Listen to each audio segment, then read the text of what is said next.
नमस्कार. आजचा विषय खूप खास आहे, कारण आज आपण बोलणार आहोत त्या अनुभवाबद्दल जो शब्दांत सांगणं कठीण आहे, पण मनाने जाणवतो. खूप लोक विचारतात, स्वामींचा अनुभव कसा येतो? आपल्याला कसं कळतं की स्वामी आपल्यासोबत आहेत? आणि खरं सांगायचं तर हा प्रश्न फक्त तुमचाच नाहीये. हा प्रश्न प्रत्येक भक्ताच्या मनात कधीतरी येतोच. म्हणून आज आपण शांतपणे एक एक गोष्ट समजून घेऊया. मित्रांनो, श्री स्वामी समर्थ यांचा अनुभव म्हणजे डोळ्यांनी दिसणं नाही किंवा काही चमत्कार बघणं नाही.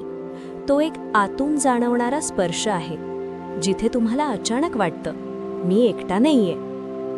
तुमच्या आयुष्यात कितीही समस्या असू दे, तरीही मनाच्या आत एक आवाज येतो, सगळं ठीक होईल. आणि हाच तो क्षण असतो जेव्हा स्वामी तुमच्या सोबत असतात. कधी तुम्ही खूप तणावात असता, डोकं काम करत नाही, पण अचानक मन शांत होतं.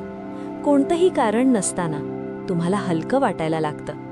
हा योगायोग नसतो, हा स्वामींचा अनुभव असतो. स्वामी कधीही अचानक समोर येऊन उभे राहत नाहीत. ते आपल्याला सूक्ष्म पद्धतीने अनुभव देतात. ते आपल्याशी बोलतात, पण आवाजात नाही, तर परिस्थितीतून. कधी एखाद्या माणसाच्या रूपात मदत करतात, कधी योग्य निर्णय घेण्याची बुद्धी देतात, कधी चुकीच्या मार्गावरून परत आणतात. तुम्ही कधी लक्ष दिलंय का की काही वेळा तुम्ही चुकीचा निर्णय घेणार असता, पण शेवटच्या क्षणी काहीतरी होतं आणि तुम्ही थांबता? तो तुमचा विचार नसतो, तो स्वामींचा संकेत असतो. स्वामींचा अनुभव येण्यापूर्वी काही संकेत दिसायला लागतात. पहिला संकेत, मन शांत होणं. तुमचं आयुष्य कितीही गोंधळलेलं असू दे, पण आतून एक स्थिरता जाणवते. दुसरा संकेत, नामस्मरणाची ओढ लागणं. अचानक श्री स्वामी समर्थ हा जप करावासा वाटतो. कोणी सांगत नाही, तरीही मन खेचलं जातं. तिसरा संकेत, योग्य वेळी मदत मिळणं. जिथे सगळे दरवाजे बंद असतात, तिथे एक छोटासा मार्ग उघडतो. चौथा संकेत, स्वप्न आणि अंतर्ज्ञान. कधी तुम्हाला स्वप्नात काही संकेत मिळतात, कधी काहीतरी करायचं आहे असं आतून वाटतं आणि ते केल्यावर सगळं ठीक होतं. पाचवा संकेत, संकट कमी होणं. मोठं संकट असतं, पण ते हळूहळू कमी होत जातं. आता एक महत्त्वाचा प्रश्न. काही लोक म्हणतात की आम्ही जप करतो, पूजा करतो, पण तरीही अनुभव येत नाही. मित्रांनो, स्वामींना फक्त पूजा नाही हवी, त्यांना खरं मन हवंय. आपण जप करतो, पण मन दुसरीकडे असतं. आपण देवाकडे जातो, पण फक्त मागण्यासाठी. आपण तुलना करतो की त्याला अनुभव आला, मला का नाही? हे सगळं थांबवलं की अनुभव आपोआप सुरू होतो. जर तुम्हाला खऱ्या अर्थाने स्वामींचा अनुभव घ्यायचा असेल, तर काही सोप्या गोष्टी मनापासून करा.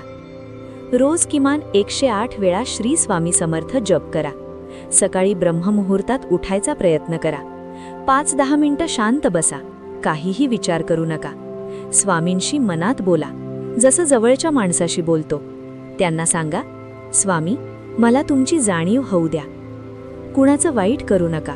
शक्य असेल तिथे मदत करा, कारण स्वामी फक्त मंदिरात नाहीत, ते प्रत्येक चांगल्या कर्मात आहेत. खूप लोक सांगतात की त्यांच्या आयुष्यात एक वेळ अशी आली होती जेव्हा सगळं संपल्यासारखं वाटत होतं, पण त्यांनी फक्त एक गोष्ट केली, श्री स्वामी समर्थ हा जप सुरू केला आणि हळूहळू परिस्थिती बदलायला लागली. काही मोठा चमत्कार झाला नाही, पण सगळं योग्य दिशेने जाऊ लागलं आणि तेव्हा त्यांना कळलं की स्वामी त्यांच्या सोबत होते. मित्रांनो, स्वामींचा अनुभव हा पाहण्याची गोष्ट नाही, तो जाणवण्याची गोष्ट आहे. जेव्हा तुम्ही पूर्णपणे विश्वास ठेवता, तेव्हा स्वामी तुमच्या जवळ येतात. ते कधीही मोठ्या आवाजात येत नाहीत, ते शांतपणे येतात आणि तुमचं आयुष्य बदलून टाकतात. फक्त एकदा मनापासून म्हणा, श्री स्वामी समर्थ, आणि बघा तुमच्या आयुष्यात कसा बदल होतो. जर तुम्हाला कधी स्वामींचा अनुभव आला असेल, तर कमेंटमध्ये श्री स्वामी समर्थ नक्की लिहा आणि अशाच आध्यात्मिक पॉडकास्टसाठी चॅनलला सबस्क्राईब करा.